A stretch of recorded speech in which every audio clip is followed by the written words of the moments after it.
Assalamualaikum warahmatullahi wabarakatuh. Saya Rahmi Iklima akan menjelaskan tentang karakteristik kepemimpinan dan perannya dalam kesehatan masyarakat. Baiklah, di sini saya akan mempresentasikan materi saya. Yang pertama, membangun iklim entrepreneurship dalam organisasi. Untuk membangun entrepreneurship, maka sebuah organisasi harus menerapkan prosedur yang menunjang. Kadangkala perlu bantuan konsultan untuk menciptakan suasana tersebut. Namun, yang penting adalah komitmen dari seluruh jajaran manajemen. Komitmen dan rencana ini disosialisasikan dalam bentuk kegiatan internal marketing kepada seluruh karyawan. Dengan demikian, iklim entrepreneurship akan bergema di seluruh kegiatan organisasi. Pemimpin organisasi harus menjelaskan ide apa, sasaran bagaimana yang hendak dicapai oleh organisasi dalam periode tertentu. Selanjutnya, gunakan fasilitas teknologi yang menunjang iklim entrepreneurship.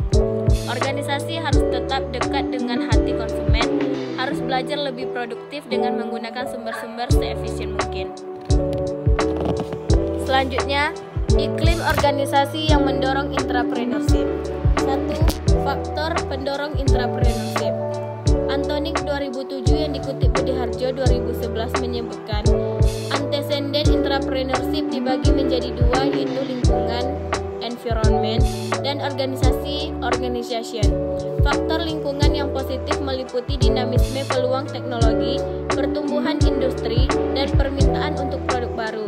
Sedangkan antecedent untuk lingkungan yang tidak dikehendaki meliputi perubahan yang tidak dikehendaki dan persaingan yang tinggi. Dari sisi organisasi, karakteristik organisasi yang dapat mendorong entrepreneurship adalah sistem terbuka, kendali formal pada aktivitas entrepreneurship, pemindahan intensif pada lingkungan, dukungan organisasional, dan nilai-nilai perusahaan. Dalam penelitiannya, Antonik membuktikan bahwa entrepreneurship berkorelasi secara positif dengan pertumbuhan atau company growth, dan dibuktikan pula bahwa dimensi lingkungan dan karakteristik organisasi atau organization karakteristik berkorelasi positif dengan entrepreneurship. 2. Faktor penghambat entrepreneurship. Ashley dan Longenecker dikutip oleh Budi Harjo 2011 mengemukakan 10 hambatan utama dalam entrepreneurship meliputi 1. Menghukum kesalahan yang disebabkan oleh tindakan risk taking. Gagasan-gagasan tanpa tindak lanjut, tidak ada dorongan entrepreneurship, unhealthy politicking dalam organisasi, komunikasi yang buruk antar karyawan dan juga pada pelanggan.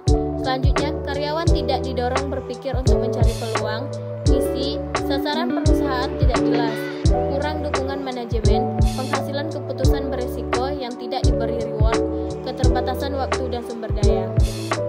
Karakteristik kepemimpinan entrepreneurship. 1. Understand the environment. Entrepreneur harus mengerti semua aspek lingkungannya, baik di lingkungan internal perusahaan maupun lingkungan eksternal perusahaan. 2. Visionary and flexible. Entrepreneur harus memiliki kemampuan untuk mewujudkan ide-idenya menjadi kenyataan saat beradaptasi dan bekerja secara efektif dalam situasi yang berbeda. 3. Encourage teamwork. Entrepreneur harus memiliki kemampuan untuk membangun tim kerja dan tim tersebut bekerja dengan disiplin. 4. Encourage oleh discussion. Entrepreneur harus mampu mengadakan diskusi terbuka dalam usahanya membentuk tim kerja yang bagus. 5. Build a coalition of supporters. Entrepreneur dapat mencapai tujuannya dengan membangun koalisi untuk mendukung inovasinya. Koalisi dapat terdiri dari pekerja dan manajemen puncak. 6. Persist. Entrepreneur harus tekun dan gigih dalam bekerja agar tujuan dapat tercapai. Peran penting entrepreneurship dalam kesehatan masyarakat. Pentingnya entrepreneurship dalam kesehatan masyarakat adalah agar tenaga kesehatan masyarakat memiliki ide-ide baru dan inovasi dalam membuka banyak peluang baru bagi masyarakat untuk meningkatkan sumber daya manusia. Sekian, terima kasih. Itulah pemaparan materi dari saya. Lebih dan kurang saya mohon maaf. Wabillahi taufiq wal hidayah. Wassalamualaikum warahmatullahi wabarakatuh.